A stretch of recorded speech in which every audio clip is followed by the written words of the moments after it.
Lília, boa noite.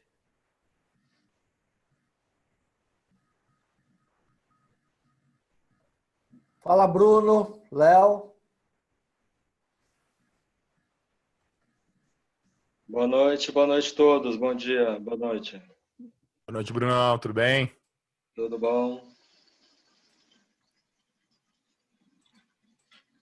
Ei, Maurício, tá caladão? Boa noite, boa noite. Pra não cansar a voz.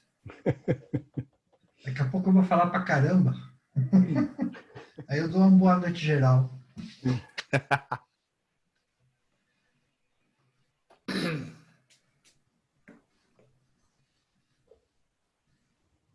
Você sabe que em serviço tem muita mulher, a gente tem que ficar meio quieto, né?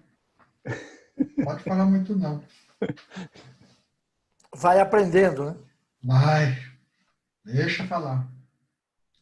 Estou passando aqui para vocês a agenda das aulas que a gente já tem marcadas.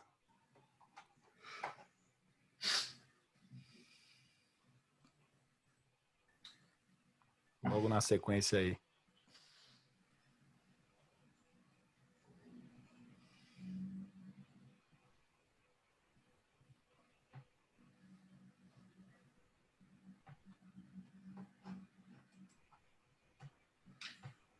Essa do dia 2 aqui vai ser grandes controvérsias, né? Olha lá.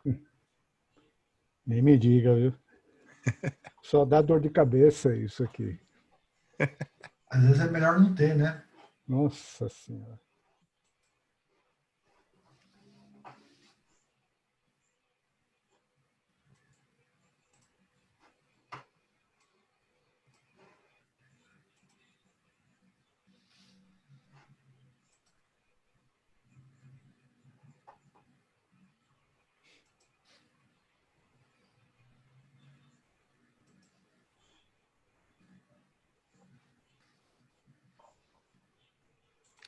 Vê se já está liberado para compartilhar a tela.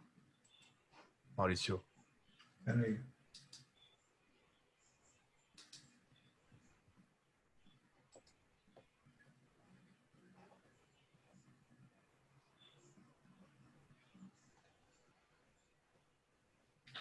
Isso aí, bom.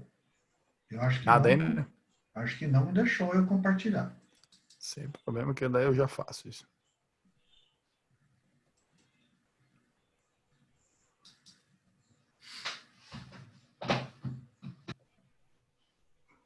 Pronto, agora acho que vai permitir. Agora foi. Excelente.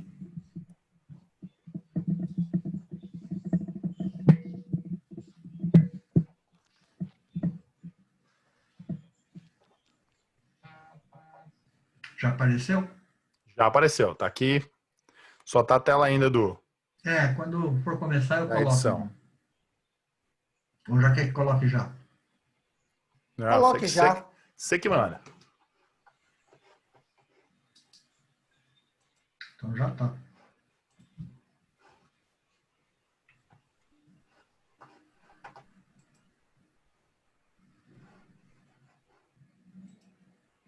Já temos 24 participantes aqui na nossa reunião live. Gente, como Tirar é que eu aqui que eu tiro vocês daqui, hein? Tô muito iluminado aqui já.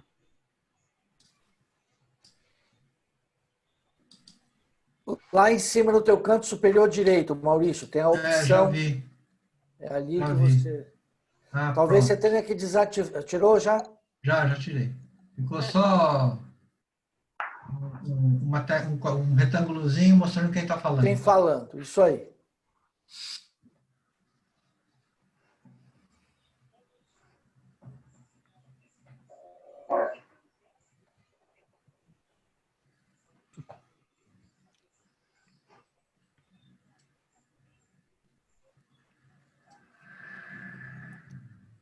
Acho que daqui a mais 3 minutos a gente já pode começar. 3, 5 minutos, né?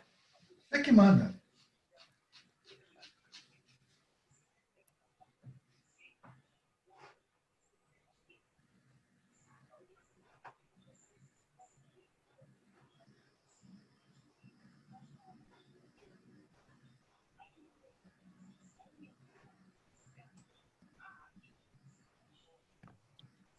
Oi, boa noite.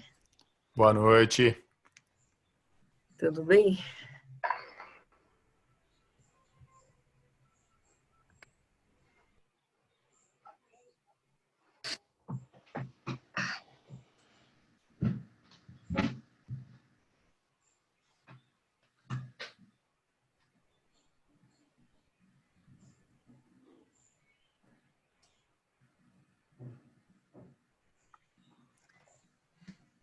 Para todos os presentes aí, avisando que as aulas estão sendo gravadas, tá? Esse conjunto de aulas vai estar presente depois. A gente vai ver como é que nós vamos compartilhá-las, mas de início nós já estamos gravando. Porque fica na nuvem do Zoom, né? Fica no número do Zoom. É só ver como é que vai compartilhar, mas aí É. consegue baixar, tranquilo. Nossa, saí. Apesar que parece que você pode gravar e deixar no computador também, não? Pode. Só pedir permissão, tem que pedir permissão, né, Caião? Para? Para gravar no computador de cada um. Ah, eu acho que sim. Eu preciso dar uma olhadinha nisso aí. Deixa eu dar uma olhada aqui. Quer comer?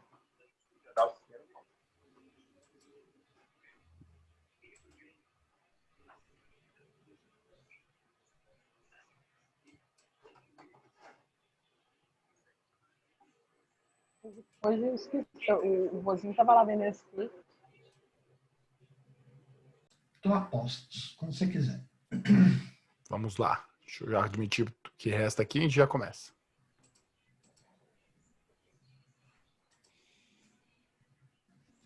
E aí, ao longo da aula, eu vou admitindo todo mundo que for pedir permissão. Bom, já temos 30 participantes, acho que o Maurício já 31. O Maurício já não se incomoda de começar. Ah, de jeito nenhum, como vocês quiserem. Podemos? Podemos. Quando você quiser. Então tá bom. Então vamos lá. Bom, inicialmente, agradecer, Derlon, pelo convite à aula. É muito legal fazer parte dessa equipe que está cuidando dos pacientes com Covid. E eu vou passar aqui algumas experiências, alguma coisa que eu vi na literatura a respeito dos cuidados com octogenários e a experiência do nosso serviço, um levantamento que a gente tem lá dos nossos pacientes. Tá? Inicialmente, lembrar alguma coisa, citar algumas coisas mais ou menos óbvias, que todo mundo já deve estar sabendo. Isso aqui é um retrato, em um determinado momento da pandemia na Itália, né? Só para mostrar o quanto que é importante a questão da mortalidade entre os octogenários. Quer dizer, nesse momento, na Itália, eles estavam, a principal faixa etária, né, ou a faixa etária onde que mais sofria com a pandemia, era exatamente os octogenários, com uma mortalidade de 19,7%, só superada pela dos nonagenários, com 22,7%, fazendo aí um total de mortalidade em todas as faixas etárias de 42,4%. Se a esse grupo etário a gente juntar os septagenários, com certeza isso aqui vai para quase 60%, mais de 50% de mortalidade entre os idosos, como a principal faixa etária. Aqui no nosso estado de São Paulo, esse também é um dado colhido recentemente, mostra exatamente o mesmo dado, né? Uma mortalidade maior entre aqueles mais idosos, né? Aqui predominando a faixa dos 70 aos 79 anos, né?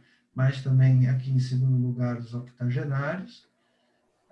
Então, desde que apareceu essa pandemia, nada mais lógico do que chamar o serviço de geriatria para participar de cuidados dessa população, uma população com características específicas, conforme a gente vai demonstrar, e que deveria ter um cuidado especial, né? Não é todo paciente, né, que de fato octogenário, nonagenário, teria condições de tolerar ou suportar uma internação numa unidade de terapia intensiva, ser submetido a procedimentos invasivos, dada a sua condição de fragilidade e multimorbidade.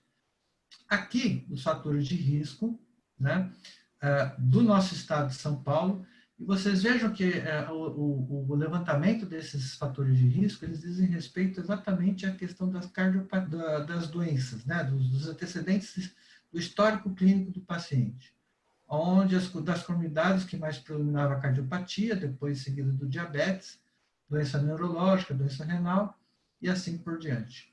A pneumopatia aqui sendo 1, 2, 3, 4, 5, sexto lugar na questão da frequência, né?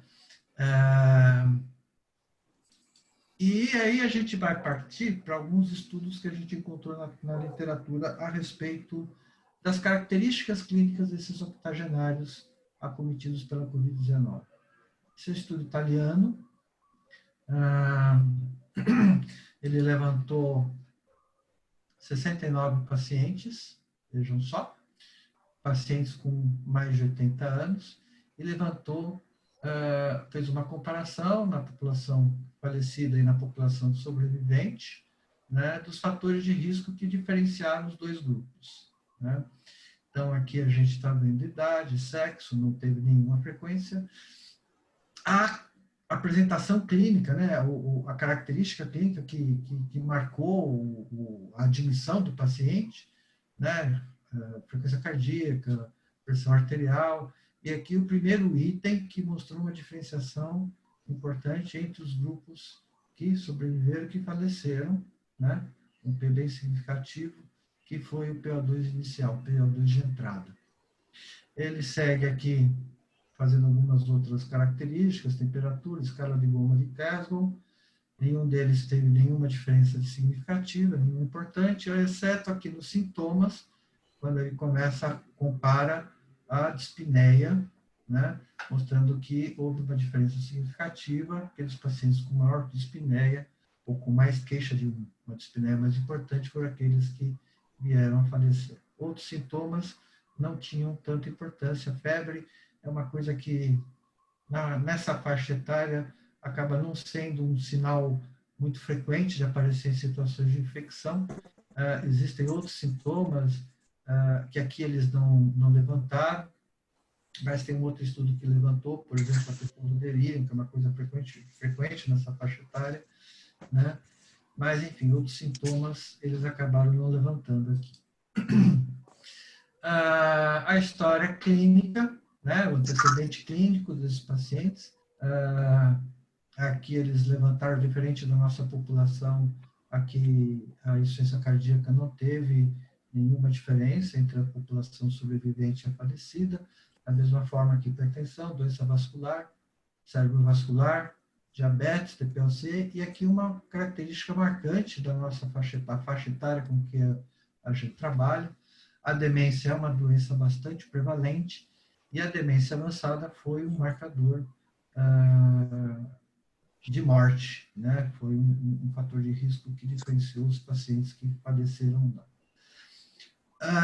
Doenças malignas, moradores de instituição. Esse é um dado interessante, porque atualmente o morador de instituição tem uma tendência a ser multimórbido, ser um idoso mais frágil, mas aqui, apesar dessa expectativa de eventualmente ser um marcador, ele acabou não sendo, né? Os achados radiológicos, né, nada que pudesse diferenciar um grupo do outro, né? E aqui a gravidade da doença, da Covid-19, da maneira como ela se apresentou, né? Acabou sendo diferencial no risco de mortalidade. Isso aqui parece um dado mais ou menos óbvio, né? Quanto mais grave, maior o risco de morte. E a necessidade de internação em UTI também é um dado interessante. A gente tem um dado semelhante na nossa casuística, depois eu vou mostrar isso para vocês. Acabou sendo também um fator de risco que diferenciou os grupos que faleceram, o grupo que faleceu, dos pacientes que faleceram em relação àqueles que não faleceram. Né? Então, esse aqui é um estudo italiano que levantou esses 69 pacientes portadores de Covid-19. Os achados de exames desse grupo, nível de ureia, lactato, a PCR, como marcador inflamatório, e o nível de procalcitonina. Eu posso estar enganado, mas acho que esse aqui não fazia parte do nosso protocolo de coleta de exames iniciais. Mas também eles foram os diferenciais em termos de diferenciar o grupo sobrevivente do grupo falecido, né? O grupo sobrevivente do grupo que faleceu. Os demais valores laboratoriais, dados hematimétricos, nível de creatinina, TGP, alanina, eu acho que é a TGP, e outros dados, dedímero, protombina, dados não tiveram essa capacidade diferencial de diferenciar um grupo do outro. E aqui, resumidamente, os achados, depois de fazer uma regressão, como é que chama isso? Regressão multivariada, né? Mostrando aqui realmente os valores que diferenciaram os dois grupos, né? Os sobreviventes em relação àqueles que vieram a falecer. O PO2, nível de ureia, o ácido lactato, aqui o PCR e a demência severa. Então, esse grupo italiano conseguiu identificar esses fatores de risco aqui. Esse aqui é um outro estudo, esse aqui é um estudo chinês, lá de Wuhan. Aqui já avaliou um grupo bem maior de pacientes, 244 idosos, né, com mais de 80 anos, né, e também teve o mesmo objetivo, que foi identificar fatores de risco de grupos, dos grupos que faleceriam ou que sobreviveriam. Aqui teve um diferencial em relação ao sexo, né? Os homens vieram a falecer mais. A idade parece uma coisa... aqui ele acabou servindo como diferencial, né? Em relação à questão da mortalidade. Então, quanto mais idoso, maior as chances. A saturação periférica de oxigênio, né? A frequência cardíaca de entrada, frequência respiratória. Aqui, sim, uma coisa que é bastante comum nos nossos pacientes, né, aquilo que eu tinha comentado, as alterações do nível de consciência. Então, esses pacientes, muitas vezes, eles não apresentam febre, mas eles têm alterações do sensório. São pacientes que vêm em delírio, né? E isso é um marcador, por si só, já é um marcador de gravidade de doença, e para a Covid-19 não é diferente. Doenças respiratórias prévias, como antecedente mórbido, né? Também foi um diferencial. E aqui teve o tempo de início da doença até a evolução do paciente, né? Isso é um dado interessante, né? Os pacientes acometidos da doença, eles têm uma mortalidade alta, aparentemente, no começo dela. E aqueles que sobrevivem, eles têm uma evolução mais longa, mais sofrida. Isso acabou também sendo aqui um diferencial. Achados laboratoriais, aqui, diferentemente do estudo anterior, teve diversos exames diversos dados que corroboraram ou que diferenciaram um grupo do outro, né? Contagem de glóbulos brancos, linfócitos, proBNP, dedímero, as enzimas hepáticas, nível de creatinina, taxa de filtração glomerular, e aqui embaixo a ferritina sérica e a interleucina.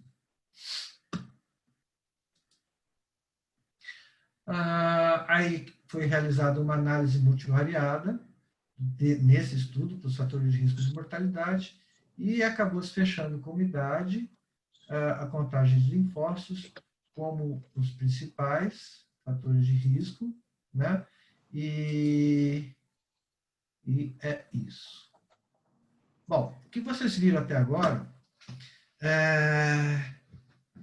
Todo esse levantamento de fator de risco de mortalidade foi um levantamento feito diretamente dos antecedentes mórbidos dos pacientes, né?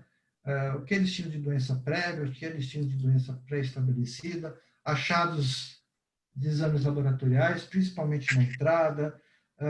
São esses os fatores que eles acabaram elencando aí como os fatores de risco, estudando como os fatores de risco de mortalidade. E o que é que a gente acabou fazendo no nosso serviço? Nós temos um conceito, né, de que muito mais importante do que a presença de doenças como fator prognóstico, né, é a questão da funcionalidade e fragilidade do idoso. O nosso foco, então, ele foi exatamente em cima disso aqui. Avaliação funcional, identificação do idoso frágil. Bom, esses conceitos são muito caros para a gente, né? E muitas vezes, aqueles colegas que não estão afeitos a lidar com essa população não têm isso muito claro. Então, vocês imaginem 3 indivíduos de 85 anos.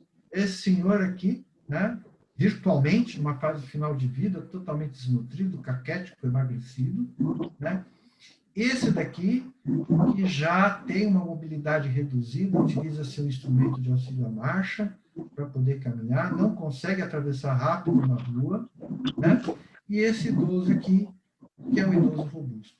Então, essa população nossa de octogenários, uma das características principais é a extrema variabilidade, variedade de pacientes que você encontra. Quer dizer, a idade por si só não pode ser um determinante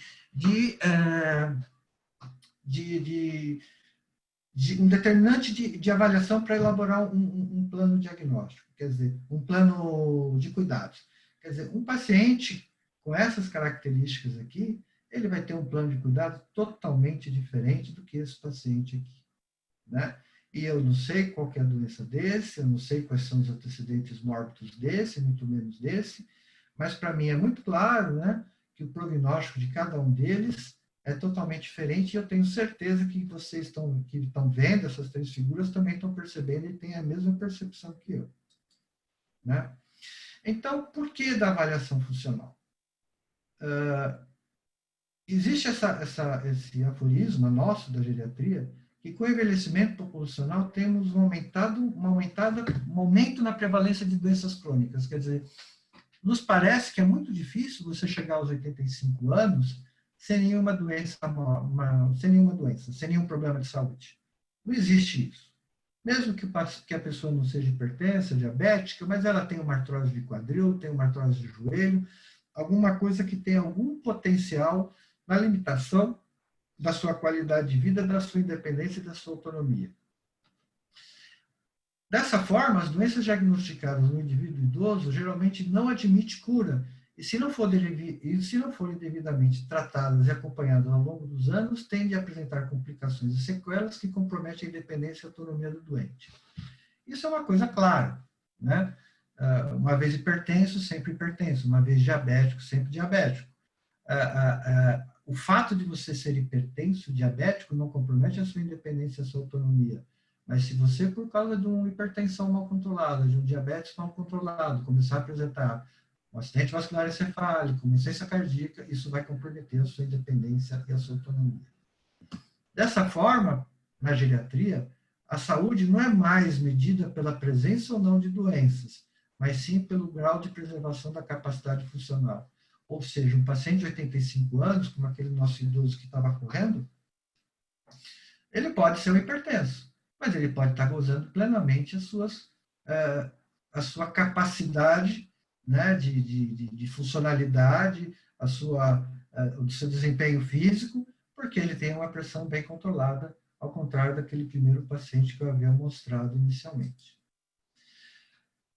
A dependência ou a deterioração funcional, ela está diretamente relacionada com o comprometimento da independência e da autonomia, quer dizer, um paciente que tem uma funcionalidade prejudicada, ele é mais dependente para qualquer tipo de atividade, né?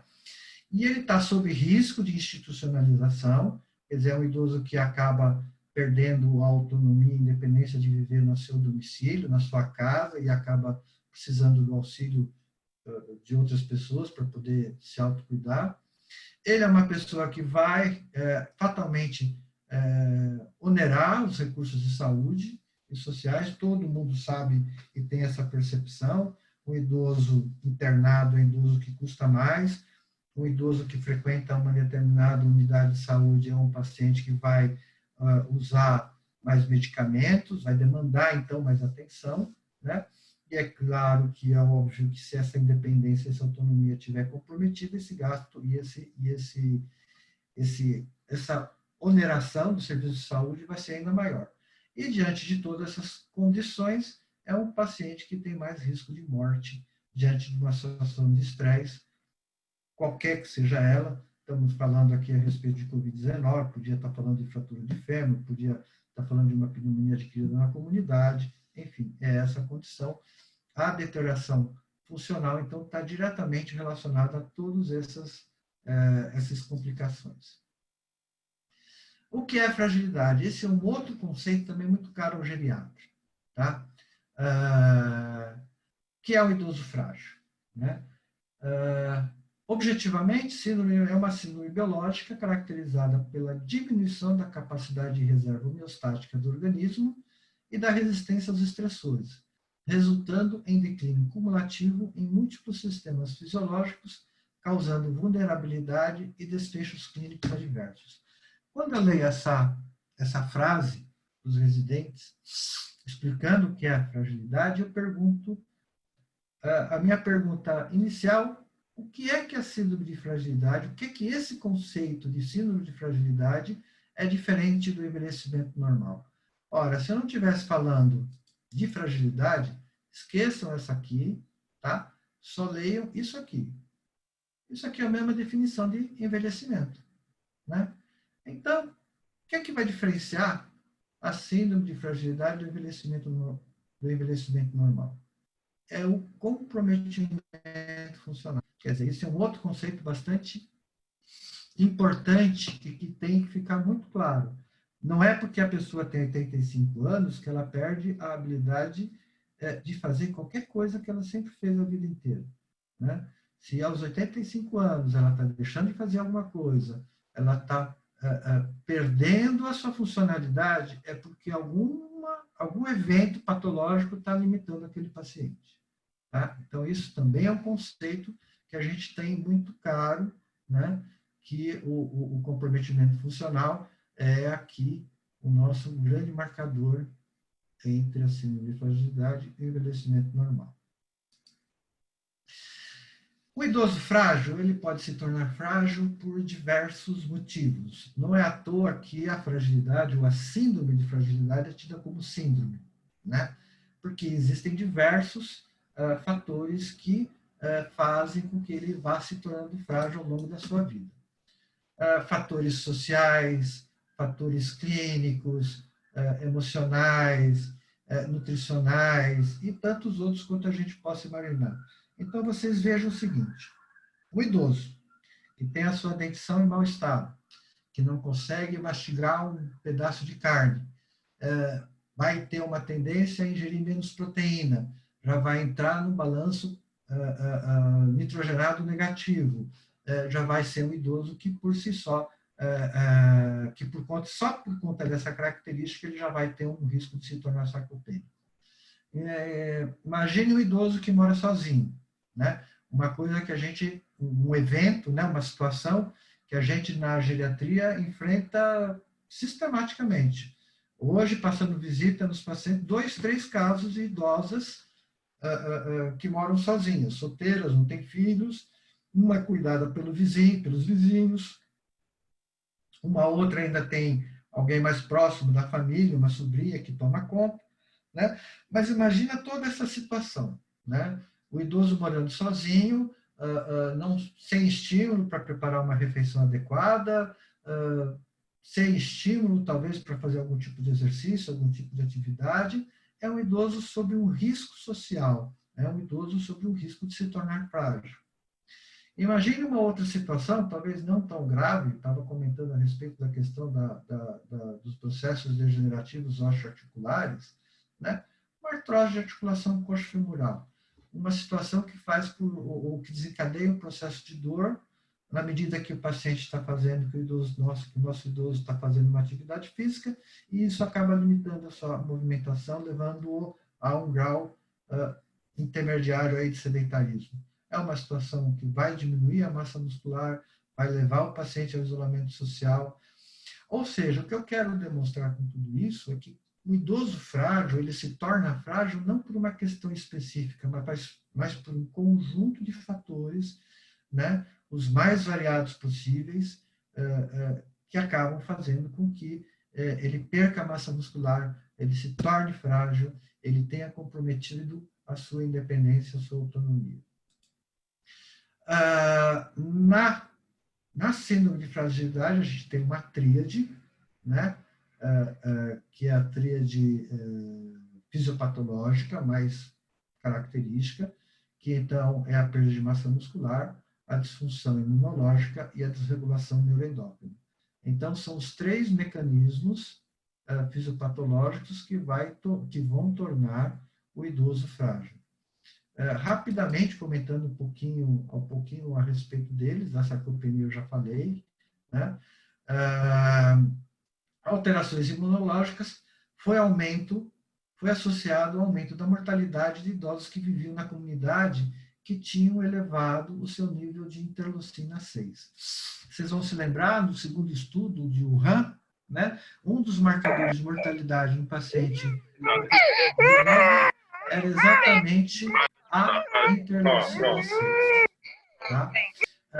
Essa interleucina 6 foi associada ao aumento da sarcopenia e também à doença cardíaca, ao aumento da prevalência de doença cardíaca. Um outro marcador imunológico muito frequente no idoso frágil é o aumento do fator de necrose tumoral. O mecanismo pelo qual esses biomarcadores eles se alteram, ou esses se elevam, ou eles aparecem no idoso frágil, ainda não é bem estabelecido, não é bem conhecido. Uma pena que na nossa instituição a gente não consiga aferi-los de forma sistemática, porque com certeza seriam um grande instrumento de avaliação daquele nosso paciente frágil que está internando por evento algum. Aqui alguns outros marcadores de síndrome de fragilidade, a PCR, fibrinogênio, fator 8, o dedímero, e aqui vai um comentário, né? A gente usa muito o dedímero no nosso dia a dia com o paciente portador de Covid-19 pelo risco trombogênico, né? E o nosso velho, às vezes, ele pode ter um dedímero elevado, pura e simplesmente porque ele já está fragilizado, já tem um quadro de sarcopenia, de comprometimento funcional.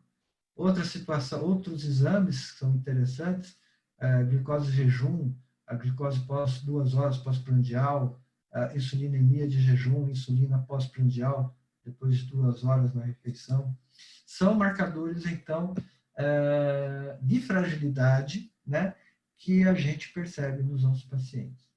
Alterações neuroendócrinas é um outro, conforme já estava comentando, um outro marcador, né?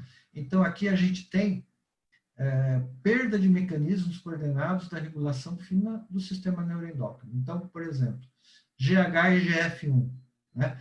2 hormônios que estão diretamente relacionados à massa e força muscular. Existe uma diminuição da produção pulsátil de GH e GF1 e, por conta disso, há uma diminuição de força e massa muscular. O interessante nessa situação, a mesma coisa pode, em relação aos níveis de hormônios sexuais, principalmente no caso aí a testosterona. Uma coisa interessante em relação à questão das alterações neuroendócrinas é que não é simplesmente a reposição que vai resolver esse problema, né? Muitas tentativas já foram feitas de reposição de GH e GF1 e mesmo de testosterona nesses idosos sarcopênicos, e não houve uma melhora da sobrevida nessa população. Então, não se sabe exatamente o que é que acontece. Na maioria das vezes, esses níveis hormonais, eles não estão necessariamente abaixo dos níveis de normalidade, né? Mas o que acontece, parece que existe uma desregulação da interação entre o hormônio e o seu receptor, e o efeito que é produzido dessa regulação em jovens é diferente, né? E maior e melhor do que o feito em velhos. Então, não se sabe exatamente qual que é o mecanismo como essa regulação e contra-regulação ocorrem, né? Mas é característico que a resposta à estimulação do hormônio no seu receptor ela é menor. Exemplos outros clássicos disso, intolerância à glicose no velho, ou então a questão do hipotireoidismo subclínico, em que a gente percebe que esse tipo de alteração é bem comum, é bem frequente. Aqui os nossos critérios diagnósticos de fragilidade que a gente usou para fazer o nosso levantamento, fazer o nosso trabalho. São os critérios de Freid et al., são os critérios, se não me engano, 2003, o estudo deles, né? Em que a gente avalia 5 características. Uma perda de peso não intencional, pelo menos 4,5 kg ou 5% do peso corporal em um ano, a queixa autorrelatada de fadiga, a fraqueza muscular, que a gente avalia por meio de um dinamômetro, em que a gente pede o paciente para avaliar a força de preensão palmar. Esse valor ele tem que ser ajustado para gênero e índice de massa corpórea. A baixa atividade física, quer dizer, o paciente relata para a gente, né, que ele está menos ativo fisicamente, e quando eu estou falando menos ativo fisicamente, não é aquele paciente que fazia atividade física e deixou de fazer. Eu estou falando de um paciente que ia comumente caminhando no mercado, ou no banco, ou fazia suas atividades habituais andando e acabou diminuindo e fazendo menos caminhada. Quer dizer, não é uma coisa de atividade física e sedentarismo, né? Mas uma redução da sua atividade física a um nível pré-mórbido. E a gente também avalia a lentidão por conta da diminuição de velocidade de marcha em segundos e ajustada também para gênero e altura numa distância de 4,6 metros. A gente questiona o paciente em relação... A gente questiona o paciente em relação a essas 5 características.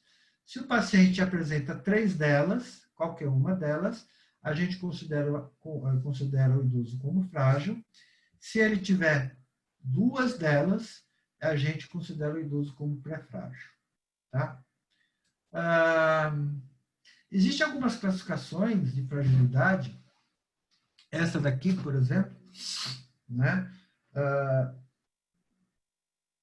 Classifica o idoso de 1 a 7, né? Como sendo o idoso muito adequado, robusto, ativo, energético, bem motivado e ativo fisicamente. E no nível 7, os idosos gravemente dependentes.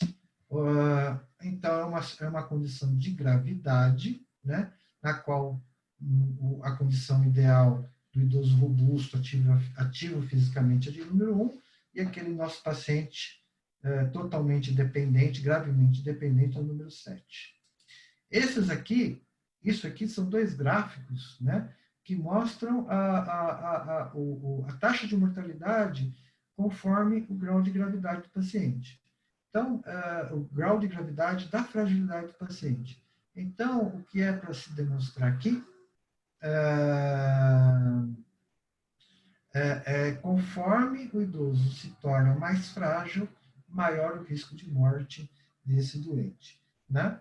Esse outro gráfico, ele diz respeito ao risco de institucionalização, né? Também é um outro marcador importante, né, de comprometimento funcional para nós, né? Então, conforme a gravidade, conforme se acentua a fragilidade do doente, maior o risco dele se tornar institucionalizado. É uma outra curva também de sobrevida, né? No qual aqui nessa linha inteiriça a gente tem o idoso robusto, aqui o idoso pré-frágil e aqui o idoso frágil. Isso aqui é simplesmente para mostrar que mesmo o idoso pré-frágil, ele já tem uma taxa de mortalidade maior em relação ao idoso robusto, menor em relação ao idoso frágil. Quer dizer, mesmo o diagnóstico de pré-fragilidade também já tem aí as suas consequências em termos de risco de morte. Muito bom. Então, como é que a gente fazia o nosso estudo?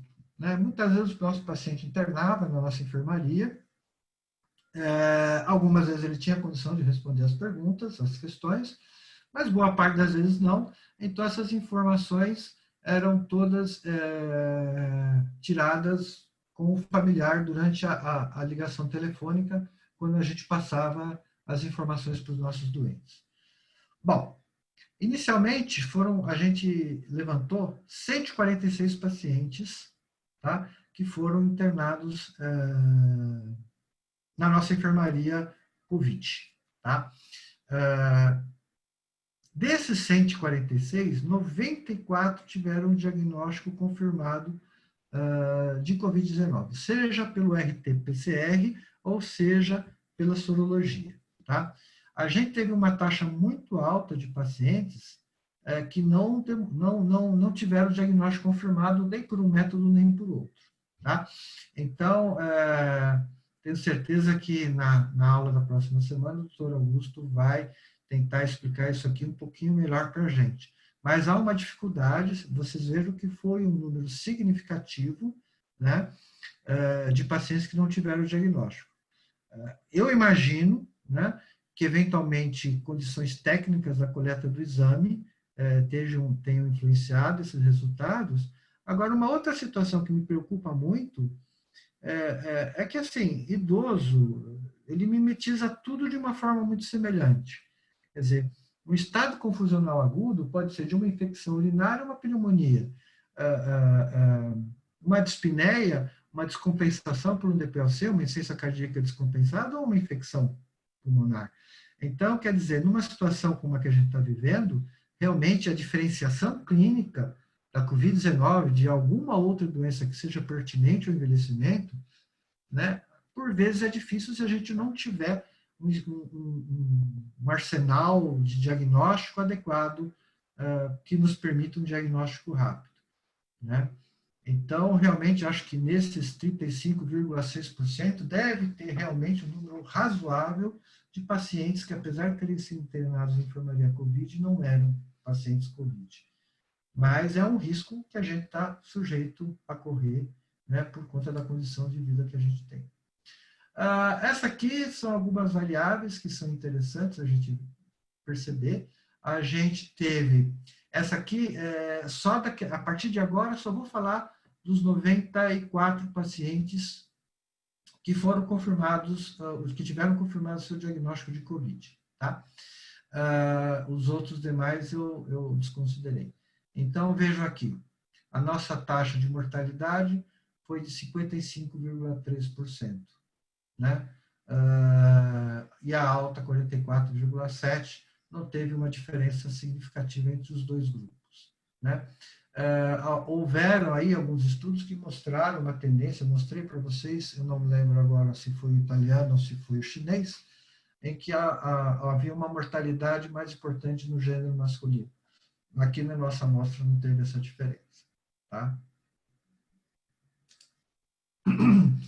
As comorbidades que a gente avaliou. Então, doença arterial coronariana, doença cerebrovascular, a presença de delírio, um paciente demenciado, paciente diabético com complicações, diabético sem complicações, DPO-cítico, né? Doença renal de moderada a grave, a questão da fragilidade, se o paciente tinha hemiplegia, se era portador de insuficiência cardíaca e se ele foi encaminhado ao UTI. Então, aqui é o número de cada uma delas, tá? Daquilo que a gente encontrou. E essa daqui é a descrição das variáveis quantitativas, quer dizer, a idade, né?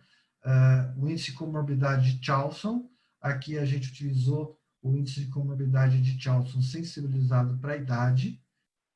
Nós utilizamos uma escala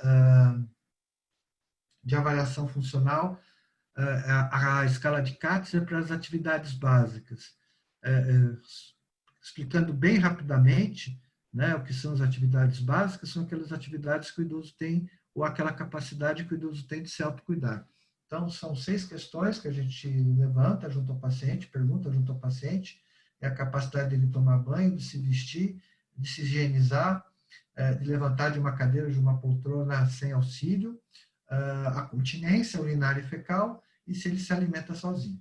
Tá? Então, esse é um índice de avaliação de uma atividade básica, né, do CATS, na qual o paciente independente ele tem uma pontuação de 6 e o paciente dependente ele tem uma pontuação de 0. Tá? Os nossos pacientes tiveram aqui uma pontuação, a pontuação média foi de 3,92, mediana de 6. Então, foi essa a nossa pontuação em relação à atividade de CATS. A escala de Pfeffer e Lawton, vou explicar as duas mais ou menos, as duas juntas, porque elas são muito parecidas, elas aferem a capacidade, uma outra avaliação de capacidade funcional, e elas aferem as atividades instrumentais. Então, a escala de Pfeffer são 10 questões, onde a gente pergunta se o paciente é capaz de preparar uma refeição, de preparar o seu café, se ele consegue se manter atualizado em relação aos acontecimentos do dia a dia, se ele lembra de familiares, datas de aniversários, feriados, se ele consegue caminhar sozinho pela vizinhança de forma independente, se ele consegue administrar seus compromissos financeiros, se ele consegue administrar seus próprios medicamentos, se ele consegue fazer uma compra. Eu acho que era mais ou menos isso, deve ter faltado alguma perguntinha que eu não sei se eu vou lembrar, mas fundamentalmente são as atividades relacionadas, que mostram a relação do idoso com o ambiente onde ele vive. Tá? Naturalmente, são atividades mais complexas, são atividades mais difíceis, porque exigem uma organização maior, exigem um planejamento. Então, o paciente que tem um comprometimento funcional, é muito comum ele ter um comprometimento numa fase inicial para suas atividades instrumentais, tá? E só numa fase mais avançada de doença, ele tem um comprometimento das atividades básicas, tá? Esses são os valores médios que a gente obteve, né? Índice de Charlson, então, ainda ficou faltando aqui o tempo de internação, né? Que foi uma outra variável quantitativa que a gente aferiu. Eu queria mostrar aqui para vocês, né? É que os valores todas essas variáveis quantitativas que a gente utilizou, elas foram capazes ou foram diferentes entre os adultos que faleceram, os idosos que faleceram e os idosos que receberam alta. Você veja aqui, de fato, a idade para a gente foi um fator de preponderância, né, de significância em termos de determinar a mortalidade. O índice de comorbidade de Charlson também, né? O índice de Katz, o Pfeffer, o Lawton e o tempo de internação. E lembrar que a gente tinha visto em estudo anterior que o tempo de internação mais curto em relação àqueles pacientes que faleciam, né? Que foi exatamente o que a gente observou. Né? Aqueles pacientes que receberam alta ficavam mais tempos internados, os pacientes que evoluíram ao óbito acabaram falecendo mais rapidamente. Né? Então, todas essas variáveis quantitativas tiveram diferença significativa no grupo que recebeu alta e em relação ao grupo que faleceu. Aqui são as variáveis qualitativas, né? As características clínicas dos nossos pacientes, né? Aquilo que foi o determinante em relação a diferenciar os dois grupos de alta e de óbito. Tá? Então, nessa primeira avaliação, que a gente percebe, pacientes com demência faleceram mais. Né? Pacientes diabéticos sem complicações também tiveram uma diferença significativa. Doença renal crônica moderada grave, é importante salientar que eram pacientes que já chegavam com doença renal crônica. Não foi que eles desenvolveram essa doença renal crônica durante a evolução da doença. Eles já chegaram para esse diagnóstico e também teve uma diferenciação. E o idoso frágil, né, também apresentou essa diferenciação de forma bem importante. Notem aqui que tem esses números em azuis, no caso para delírio, e no caso para necessidade de indicação de internação em UTI, né, que eles aqui, se não tiveram uma significância em relação aos dois grupos, quando a gente faz uma regressão logística, né, a gente percebe, cadê o UTI? Está aqui, 0,004, fragilidade manteve, e o delírio passou a ter uma significância em termos como fator de risco para a mortalidade. E aqui, outro dia eu estava conversando com o Ederlon, que ele estava comentando que a gente tem mandado os nossos pacientes de forma muito tardia para a unidade de terapia intensiva. A gente tem tentado segurar o paciente o máximo possível. Talvez esse dado, Ederlon, justifique um pouquinho essa nossa conduta, porque, assim, na realidade, o que a gente está percebendo, pelo menos nessa casuística aqui, é que a UTI não fez muito diferente, não fez muita diferença para eles, não. Né? Quer dizer, independente de terem ido à UTI, eles acabaram falecendo mesmo. Né? Não tem uma grande mudança no desfecho desses pacientes. E aqui, a curva ROC, né, para determinar qual ponto daquelas escalas que a gente estudou, qual ponto em que havia uma boa relação entre sensibilidade e especificidade. Então, essa aqui é a curva ROC para o índice de comorbidade de Charlson, sensibilidade para a idade, no qual a melhor relação de sensibilidade e especificidade ficou em 8,5, tá? Para a escala de CATS, a melhor pontuação, a melhor relação sensibilidade e especificidade foi atingida em 2,5. Para a escala de Pfeffer, ficou em 23,5. Para o Lawton, 25,5. E, enfim, a conclusão do nosso estudo foi a seguinte, né? Os nossos fatores de risco que a gente encontrou. A idade, o índice de comorbidades de Charlson, escala de CATS, escala de Pfeffer, as atividades, né, as escalas para normalizações instrumentais, o tempo de internação, os diagnósticos prévios de demência, e aqui vale a pena lembrar que a gente acabou não fazendo essa diferenciação de demência leve, moderada, grave, tá? Diabetes mellitus sem complicação, doença renal moderada grave, síndrome de fragilidade, e após a regressão logística, o delírio, e eu coloquei aqui, esqueci de colocar aqui a indicação de unidade de terapia intensiva. Bom, diante disso, né, como é que a gente tem que avaliar, como é que a gente tem que abordar, quais são os objetivos diante do idoso portador de Covid-19, como que a gente tem que lidar com essa situação. Então, esse aqui é um estudo, né, que tem um foco muito voltado para o cuidado paliativo, reconhecendo a gravidade com que esses pacientes são acometidos, né?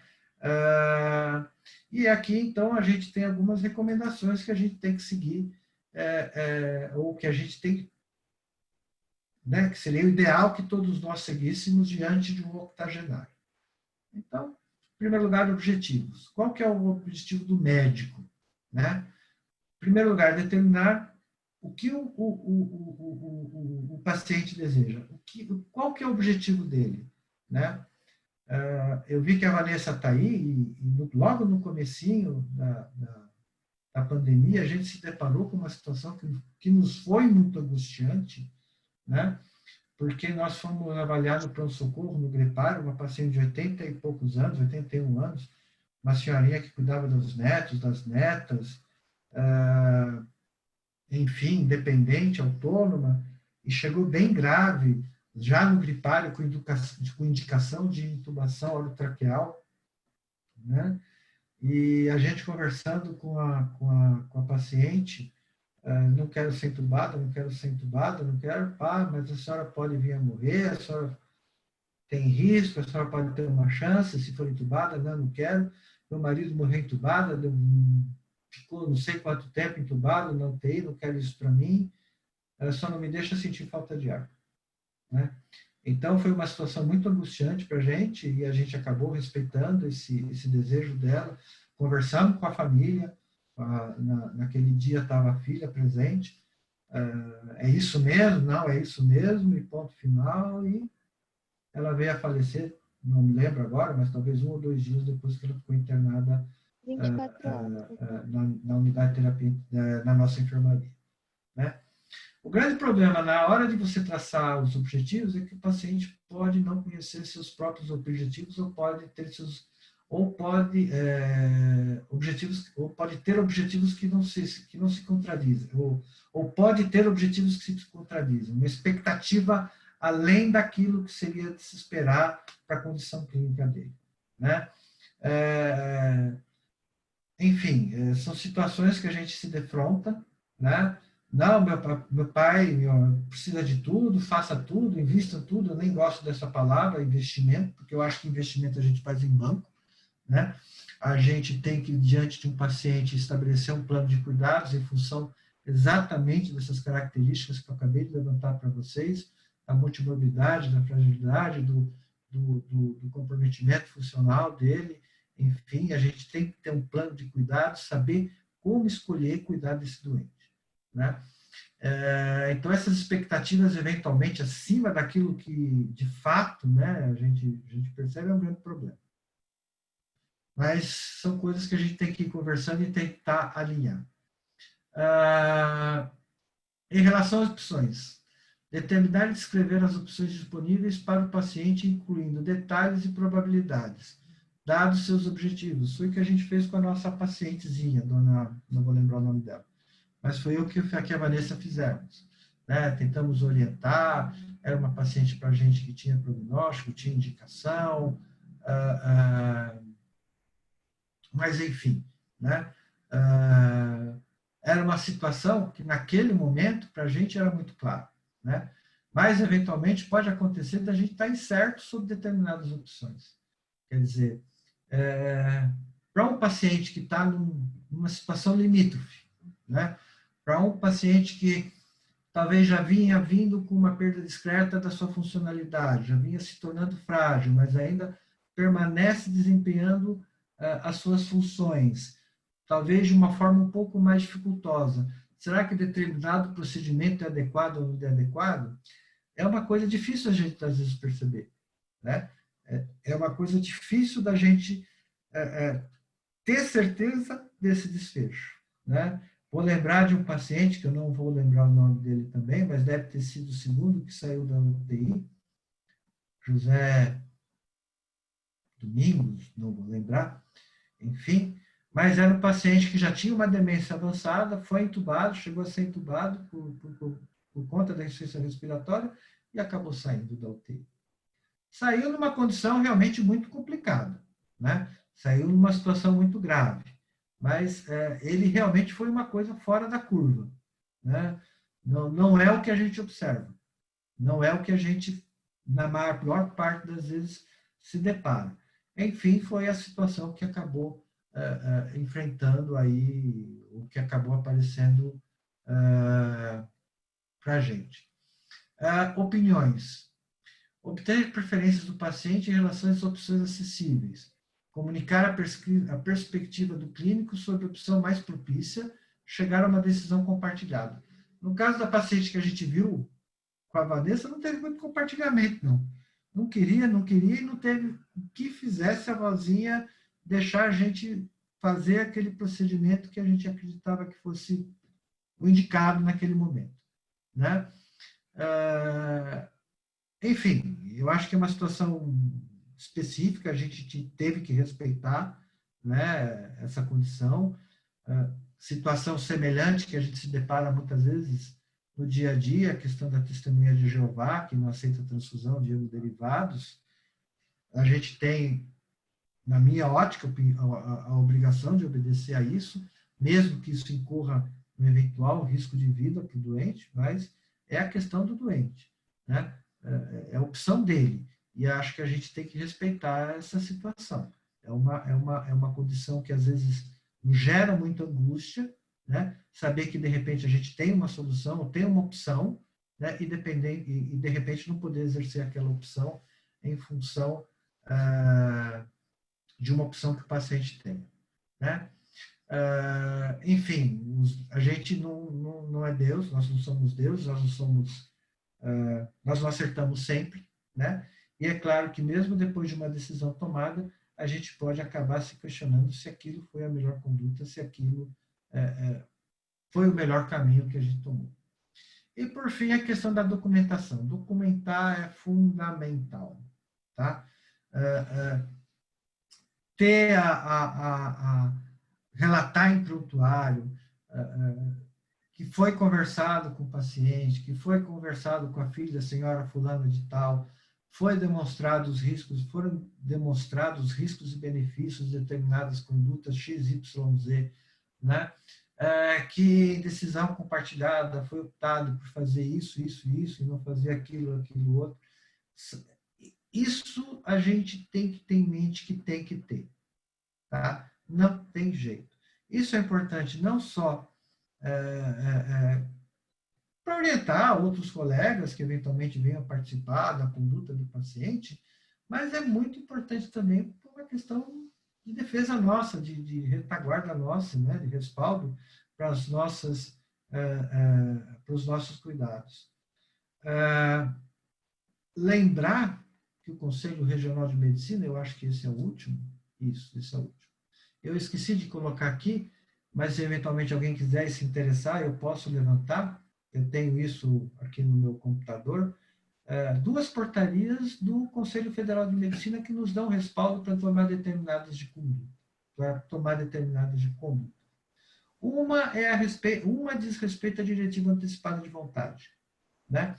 Quer dizer, o paciente tem o direito de manifestar como que ele quer ser cuidado diante de uma situação de uma doença qualquer, né?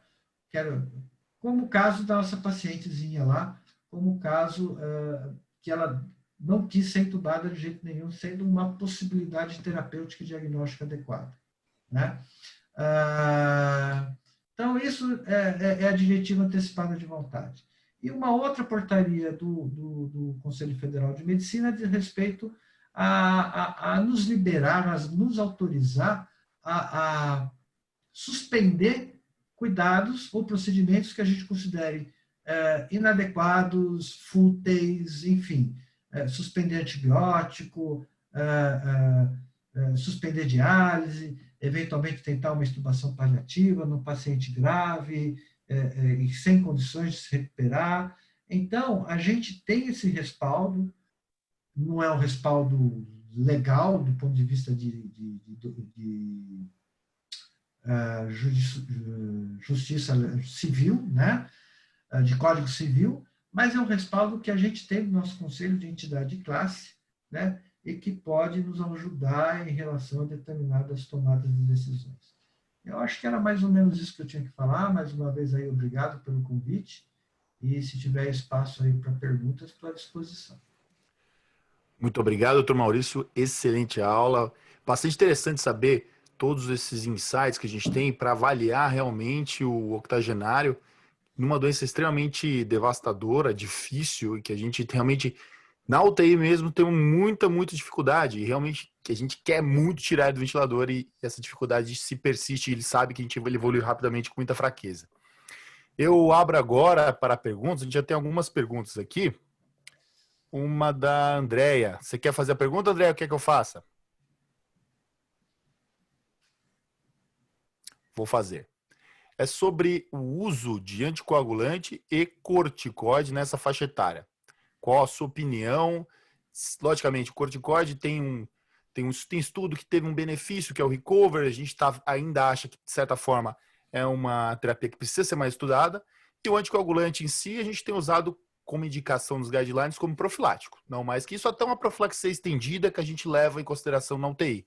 Mas nessa faixa etária de pacientes que tem um risco maior de sarcopenia, até pelo próprio corticoide, e mesmo de sangramento pelos anticoagulantes, qual seria a conduta mais acertada, assim, ou mais racionada? Por conta de faixa etária, você não tem por que não usar corticoide e não tem por que usar anticoagulante, tá? Então, nós sistematicamente na nossa enfermaria, a gente tem utilizado o protocolo hospital, então a gente usa o corticoide. Alguns dos nossos pacientes foram até submetidos à pulsoterapia, tá? E anticoagulação também, quer dizer, usar anticoagulante no velho, você usa direto, aquele velho com fibrilação atrial, a gente tem experiência, não é nada demais, entendeu? Você tem que tomar cuidado, sim, né, com a questão da função renal, você tem que tomar cuidado com a questão de interação medicamentosa, né, isso sim, né, mas por conta da idade não tem por que você não utilizar. Claro, você vai usar corticoide para um paciente diabético, se a glicemia tiver 400, 500, você vai ter que tomar mais cuidado. Se ele tiver com distúrbio eletrolítico, você vai ter que tomar mais cuidado. Mas não há contraindicação, não por causa da idade. Você vai ter o cuidado que você tem com qualquer paciente, ciente que esse velho é mais sujeito a efeito colateral de medicação, sim, né? Então, eu sempre falo para os residentes, não é brincadeira não, sempre falo que se você quiser estudar iatrogenia, é só prescrever um monte de remédio para velho, que você vai achar iatrogenia, se você não tomar cuidado, tá? Mas, por conta da idade, e o tempo que a gente usa o corticoide na enfermaria, a gente seguindo o nosso protocolo, 3, 5 dias, não tem problema nenhum, não tem nada. Outra pergunta foi sobre a incidência, Maurício, de TEP, insuficiência renal, nesses pacientes.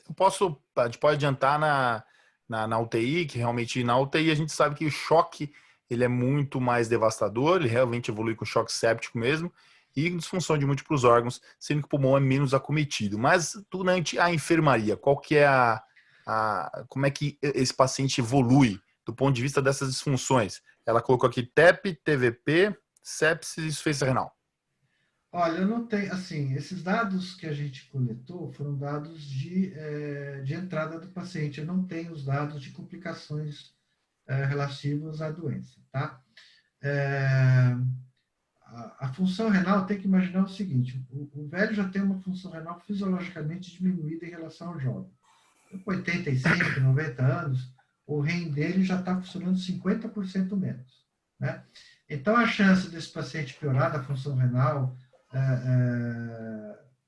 num quadro séptico, num quadro de infecção, esses velhinhos eles já chegam para a gente muito secos, muito desidratados, então a chance de ter insuficiência renal realmente é muito grande, tá?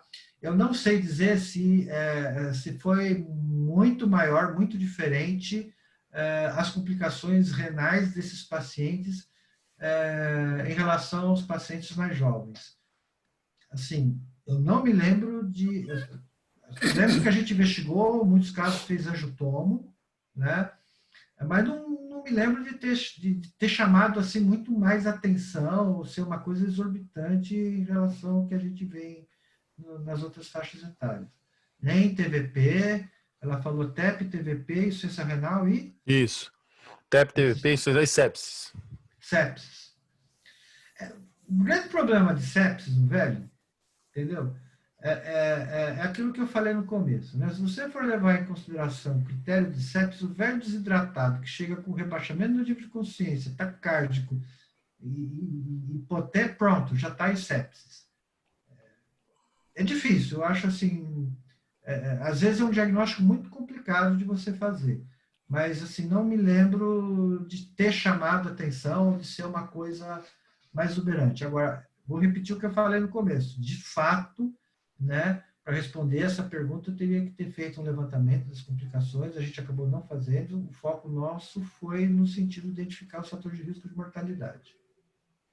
Caio, deixa eu fazer aí um comentário. Pode fazer.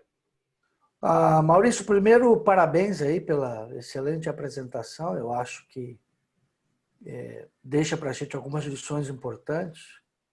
Acho que a gente precisa olhar para essa população de uma maneira um pouco diferente. Eu acho que os teus dados deixam bem claro que, além da questão das comorbidades, que a gente já tem isso como uma coisa muito clara, a fragilidade é um ponto fundamental do ponto de vista de risco para desfecho desfavorável nessa população de pacientes. Fragilidade essa que, de alguma forma, demonstra a baixa reserva funcional, que é fundamental para resistir a uma agressão, a uma doença muito grave. Interessante também destacar que a tua ela é bastante grande quando a gente compara aí com os poucos estudos que a gente encontra sobre Covid, nós temos um número bastante razoável de pacientes. Eu estou muito bem convencido de que as ferramentas que a gente tem até aqui para avaliar fragilidade, elas permitem identificar quem vai ter melhor ou pior desfecho. Entretanto, eu acho que elas ainda não são suficientes para nos ajudar na triagem desses pacientes para a UTI. E eu acho que a gente tem vivido essa angústia. Nós fizemos uma seleção muito criteriosa dos pacientes que estariam indicados a ida deles para a terapia intensiva, buscando aqueles pacientes que demonstrassem não ter fragilidade. E nós tivemos vários exemplos, pacientes faixa preta de karatê, pedreiro que estava construindo a casa no dia anterior que internou, outro que estava dirigindo. E esses pacientes, apesar de que pelas escalas tradicionais de fragilidade demonstravam não ser frágeis, a evolução deles na terapia intensiva foi assim extremamente frustrante. Esses pacientes evoluem com uma coisa muito peculiar, que é a morte por falência cardiocirculatória aguda. Esse é o mecanismo de morte mais precoce na sepse. Diferente da morte por falência de múltiplos órgãos, que é a morte mais tardia daquele paciente que tem reserva, enfim. Então, eu fico com a sensação de que a gente precisa buscar outras ferramentas, outras medidas de fragilidade, quer seja dados mais objetivos, como a medida de força, ou biomarcadores, que pode ser interleucina, fator de necrose tumoral, enfim.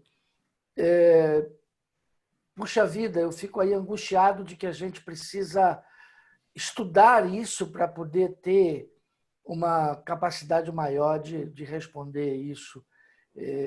Com certeza esse é um ponto que ainda me angustia muito. Hoje nós temos dos pacientes bem selecionados que foram para a UTI, nós temos aí num período de 4 meses, 41 pacientes que foram para a UTI. 5 deles sobreviveram à UTI, apenas. E desses, 2 ainda faleceram depois da alta da UTI, um de morte súbita. Um outro saiu da UTI tão frágil que não fazia sentido qualquer intervenção mais agressiva para esse paciente depois que saiu da UTI. Então, essa é uma coisa que tem me angustiado muito, Maurício. Queria ouvir aí um pouquinho de você acerca desses meus comentários. Você sabe que essa é uma preocupação muito da gente, né? Não é questão pura e simplesmente sobrevida, mas como que ele sai depois de uma agressão como essa, de passar... Vocês viram que a média nossa de internação era 13 dias, né, de pacientes que não foram para a UTI. Esses idosos, eles saem mais frágeis, esses idosos, eles reinternam. A gente teve aí a experiência de alguns casos de reinternações. Eles acabam complicando com outros tipos de infecção, né? Infecção urinária, eles saem com alto grau de dependência, né? Então, a evolução pós-Covid-19 não tem se mostrado uma boa recuperação, não tem mostrado para a gente uma boa recuperação. né? Realmente, assim, eles saem de uma condição, ou eles entram nessa Covid-19, muitas vezes numa condição mais... Porque vocês entendam assim, sarcopenia é marcador de envelhecimento, tá? Invariavelmente.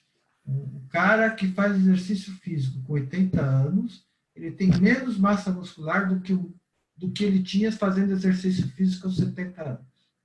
Tá? Então, esses 10 anos de diferença, está fazendo, esses 10 anos entre os 70 e os 80, está fazendo diferença, sim, em massa muscular, em reserva funcional. E é claro que numa situação como essa, de um extenso estresse, né, ele vai piorar ainda mais, né? Se ele não tiver uma boa reserva funcional, ele vai vir a falecer e ele vai sair mais dependente, mais grave, digamos assim, do que quando ele chegou, né? Se ele ainda tiver algum certo grau de dependência, pode ser que ele se recupere e recupere alguma coisa. Mas voltar ao estado pré-mórbido, acho muito difícil, acho muito complicado. Eu acho interessante, só fazendo um adendo, parabéns primeiro, doutor Maurício, realmente excelente da nossa casuística, achei muito legal. É que a gente está falando aqui nessa casuística de mortalidade intra-hospitalar, né? A gente tem a mortalidade em 30, 90, 180 dias, e a gente também não tem o ranking, por exemplo, né? A gente não sabe qual é a escala funcional desse paciente após a alta hospitalar. Então, mesmo os pacientes que vão de alta, talvez a Covid seja para ele um evento terminal.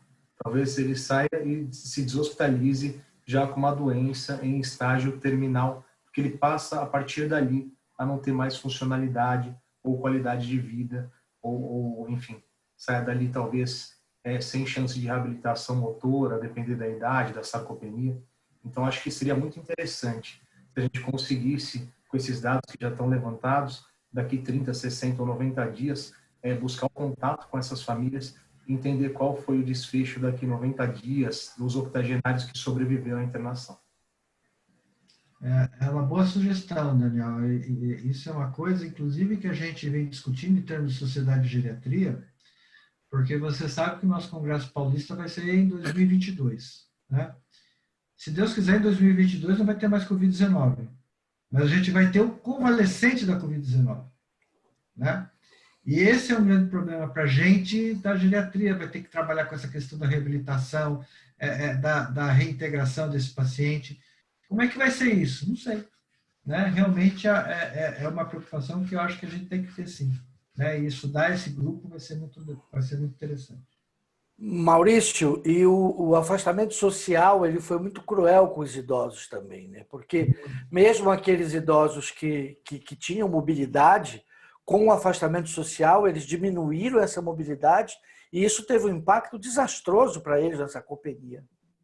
Não só na parte física, como perda de massa muscular e força física, mas também a parte emocional, psicológica, são velhinhos mais depressivos. Eu tenho diversos casos, experiência pessoal, tá? Isso aí é nível de evidência aí, mas enfim, é o que eu tenho. Abriram com a demência nesses 4 meses de pandemia, de isolamento social, começaram com os esquecimentos, perda de memória, enfim, com certeza eram pacientes limítrofes, estavam numa situação de equilíbrio até o início da pandemia, com a questão do isolamento social, diminuição de integração social, diminuição de atividade física, viram quadro demencial. Foi catastrófico. A Andréa está comentando que o Luiz está sarcopênico e eu acho que eu estou tendo perda cognitiva. Todos estamos tendo sarcopenia e perda cognitiva. Ederlon, sinto muito.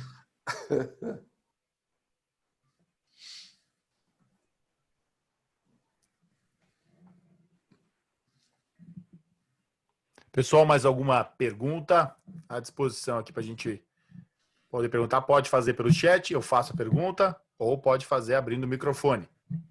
Eu gostaria de tirar uma dúvida se tem alguma proposta do serviço de fisiatria lá no IANSP agora para a reabilitação desses idosos.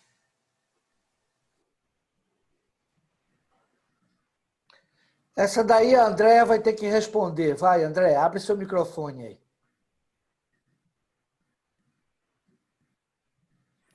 Nossa, o Sérgio tá com a câmera convulsiva ali. Eu estava de aparelho. Uhum. E sem vídeo, né? Porque eu estou Tudo de bem. pijama. Tudo bem, tudo bem. Não, então, nós temos uma equipe de fisiatria muito boa. Até já tinha sugerido, em paralelo, reservado o Ederlon para chamar o André ou o Moisés, que são dois colegas que são da fisiatria do HC e do Lúcio Montoro.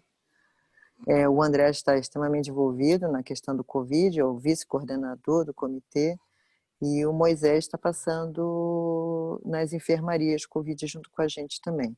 Então, Daniel, é bem procedente a sua questão, os ambulatórios de fisiatria já abriram, e a gente pode, e o de fisioterapia vai começar a abrir semana que vem, a gente pode começar a fazer esse encaminhamento, e eu pedi à doutora Margarida para fazer um ambulatório reservado para atendimento desses pacientes tão debilitados.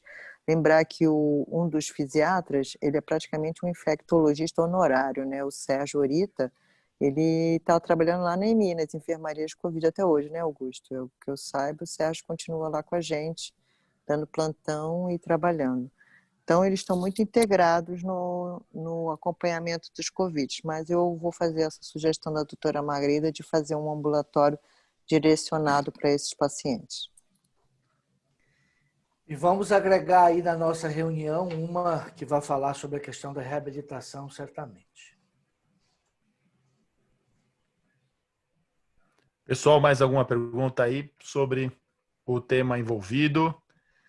É importante a relevância. O Daniel está sendo campeão. Vamos lá. A André me perguntou aqui pelo chat se a causa primária de morte foi insuficiência respiratória ou cardiovascular. Eu tenho impressão, só impressão, André, que foi insuficiência respiratória, tá? Mas eu não tenho esse dado para te passar assim com certeza. O Na Maurício, UTI, na UTI você tem o dado.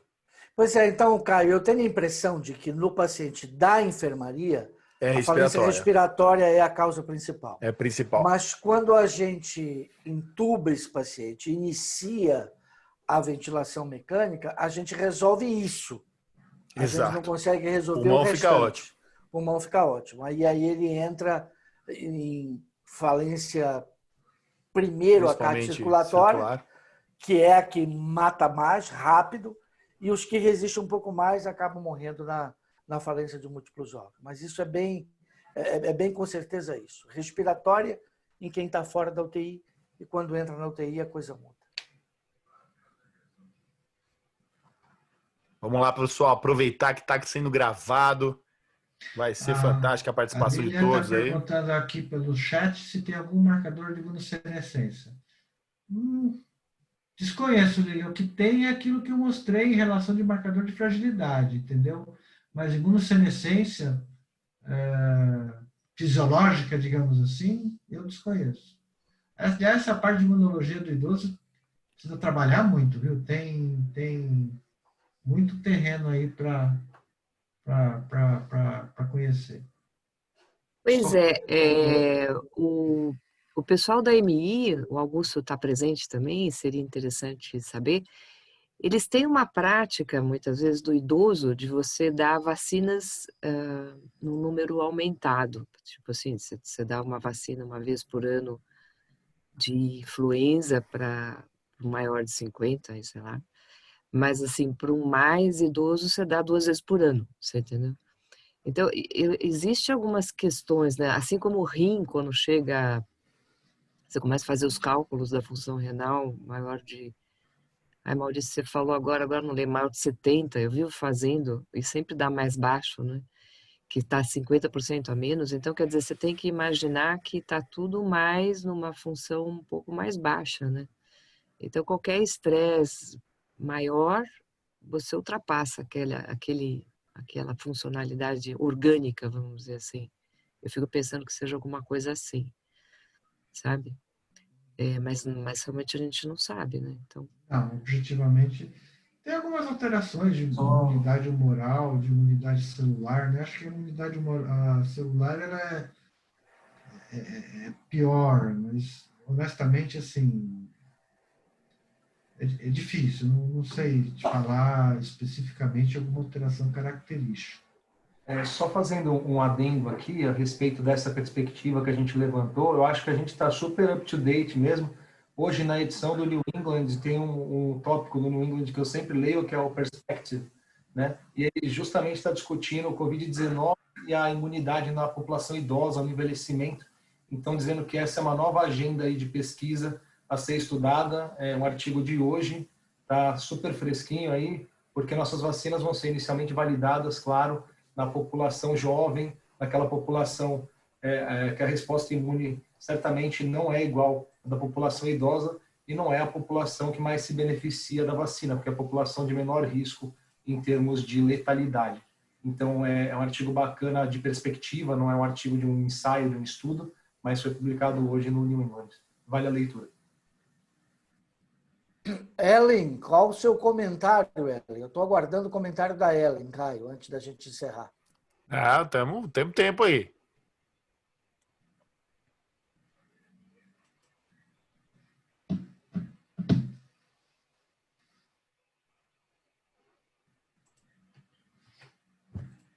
Mais algum outro comentário aí?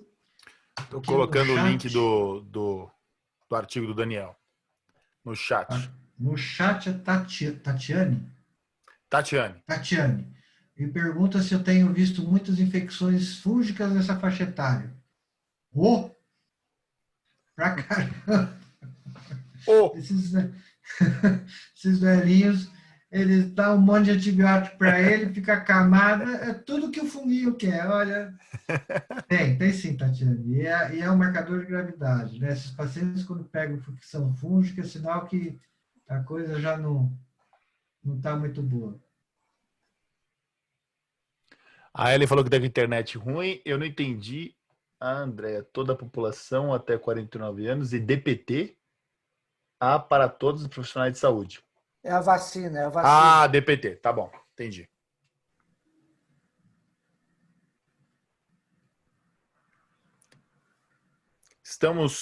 Chegamos a 43 participantes e agora estamos com 37. Então temos diversas possibilidades de perguntas aí. Vamos aproveitar esse tempo aí para a gente conseguir cada vez mais saber, entender e partilhar esses conhecimentos que a gente teve hoje. Perguntas, por favor. Opa, tem até alguém que entrou aqui. Entrou retardatário. Escuta, os nossos residentes aí estão mudos, rapaz. Ô Maurício, põe esse povo aí para falar, cara. Eu cadê? acho legal. Eu vou catar um aqui, peraí. Vou catar um aqui. Peraí. A Vanessa acabou de desligar. Não, a Vanessa está aqui. Vanessa, fala aí, minha filha. Cadê? Oi. E aí, minha filha, o que você acha? Lembra da vozinha que a gente viu? Lembro. A gente foi o acho que a primeira ou segunda semana do gripário, né? Foi. E depois de 3 meses a gente sentou a conversar sobre isso. Já tinha aquela casuística maior na UTI, então a gente já tinha os idosos que tinham sido intubados na UTI. E a gente voltou a conversar sobre isso e a gente chegou àquela conclusão, né? Que será que realmente teria sido melhor? Será que ela realmente não estava correta na escolha que fez? Foi 24 horas, ela foi a óbito, né? Na enfermaria. Mas a gente chegou a conversar sobre isso. A gente não, é igual a gente falou, a gente não é Deus. A gente faz as escalas, mas infelizmente não tem Ainda não como. tem uma formulazinha mágica, né, minha filha? Não temos. E a Vanessa foi a que primeiro teve experiência com pulsoterapia lá na nossa enfermaria. Com uma vozinha também bem boazinha, né, Vanessa? Isso, Dona Valdelina. paciente de 80 anos, inclusive o seu José, que era o esposo dela, quando ela internou, ele tinha ido a óbito na UTI. Era um paciente também que era super funcional, eram os dois casaizinhos de idosos, ambos tinham doenças crônicas, mas pelos critérios nossos, de todos os pacientes tinham critérios de ir, e ele ficou dialítico, teve falência circulatória e foi a óbito. Ela entrou com 15 dias de sintomas arrastados, assim, super inflamada, diabética, né? Ferritina alta, PCR alto, já alterando o BNP, numa paciente que não tinha nada. Tipo, ela veio 15 dias antes, tinha todos os exames prévios, não tinha nenhum marcador de gravidade. Em 15 dias ela fez todos esses marcadores, estava numa fase super inflamatória, PCR de 25 e diabética, né? Então, foi ela que nós pulsamos, foi até um off-label, né, que a gente fez, mas baseado em alguns estudos que estavam sendo feitos fora, que eram com o corticoide e imunoglobulina, né? E aí a gente acabou optando pelo corticoide, mas numa dose menor, que a gente conhecia da pulsoterapia de 500. Foram 3 dias de pulsoterapia. No primeiro dia de pulsoterapia, de 5 litros, ela já estava com 1 litro. 24 horas após, marcador melhorando, TC melhorando. E ela não foi para o tubo, né? E ela foi de alta em 8 dias de enfermaria, sem oxigênio, tá ótima. Que bom. Essa foi um caso Excelente. de uma paciente fora da curva também. O Caio, vamos pedir para o Léo, agora o residente da UTI, comentar um pouquinho da percepção dele O Bruno sobre os também pacientes levantou a mão. idosos, sobre os pacientes idosos, os octogenários, em relação à retirada da ventilação mecânica. O quanto, eventualmente, aí essa companhia pode dificultar aí essa retirada da ventilação mecânica. Qual tem sido a tua percepção aí, Léo, em relação a esse subgrupo de pacientes?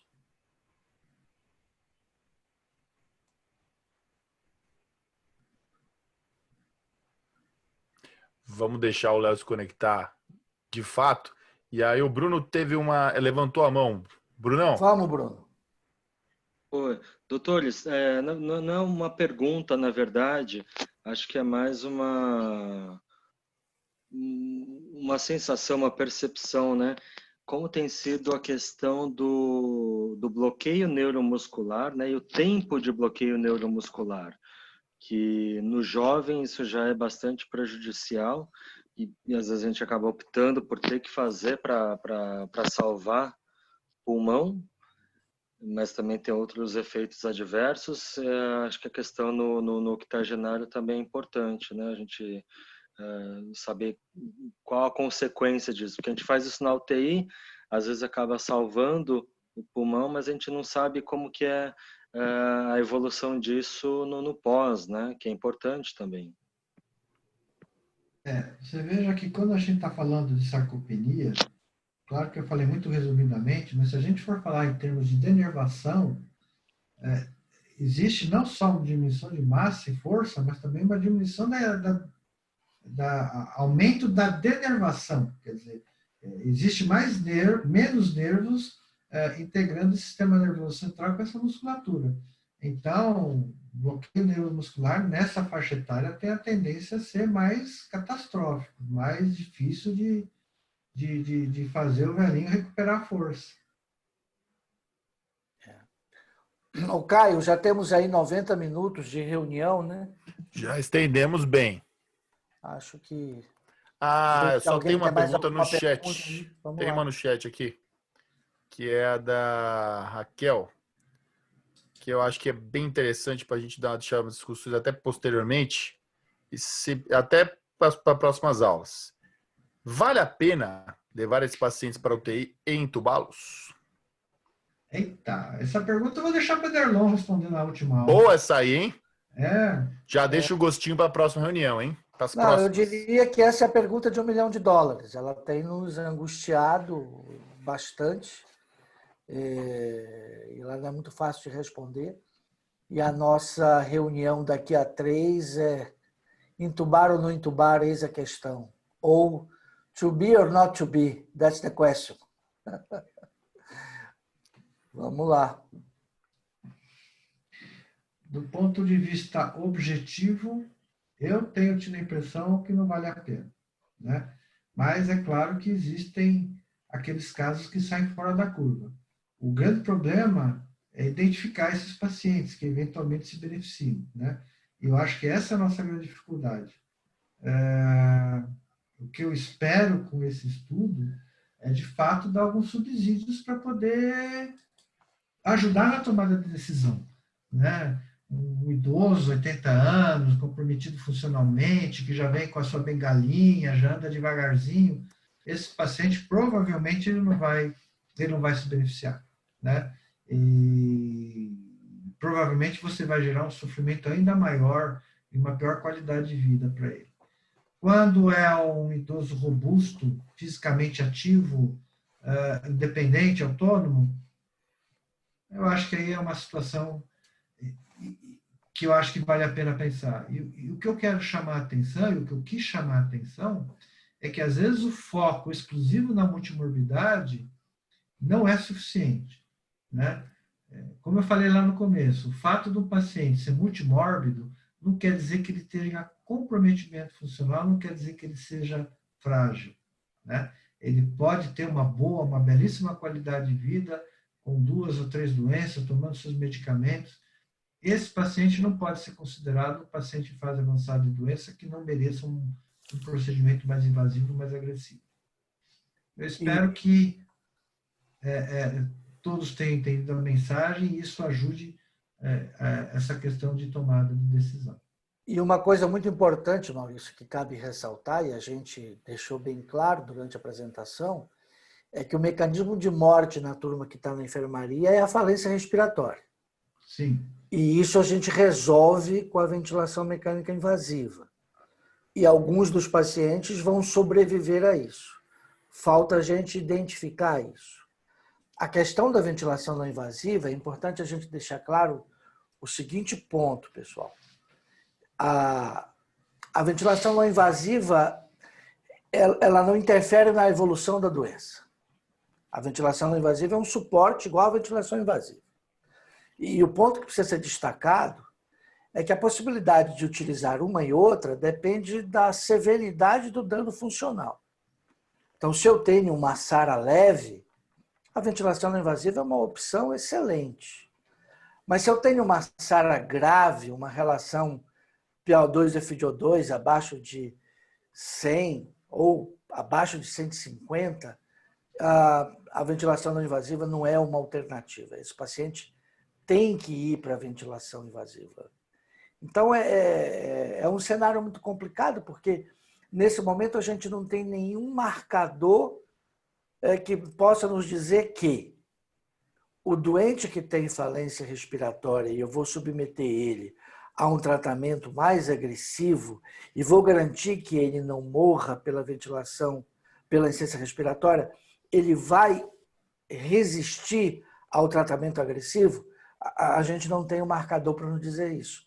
E aí fica muito complicado num paciente robusto, funcional, você tomar a decisão de não oferecer essa alternativa. Então, esse continua sendo um problema bastante controverso.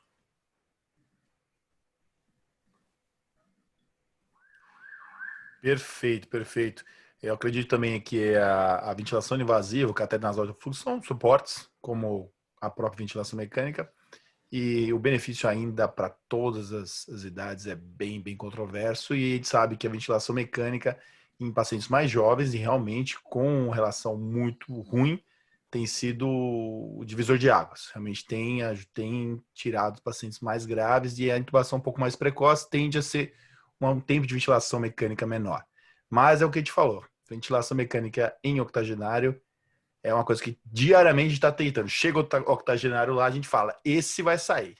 E a gente vai brigar até ele sair. Mas a gente está tendo dificuldades mesmo. Bom, pessoal, se não há mais perguntas, agradeço a presença de todos. Foi extremamente enriquecedora essa discussão, a aula perfeita, super didática, para a gente até que não é da área, não tem esse conhecimento, né, da funcionalidade do idoso. Então, fica aí um recado para a gente ter para as próximas reuniões, que serão tão ou mais enriquecedoras, acho que só tão enriquecedoras quanto. E fiquem marcados aí, a próxima semana, esse mesmo horário, teremos outra discussão. Todos estão convidados. Grande abraço, turma. Boa noite. Até mais, pessoal. Boa noite, gente. Boa noite, ótimo. Obrigado a todos.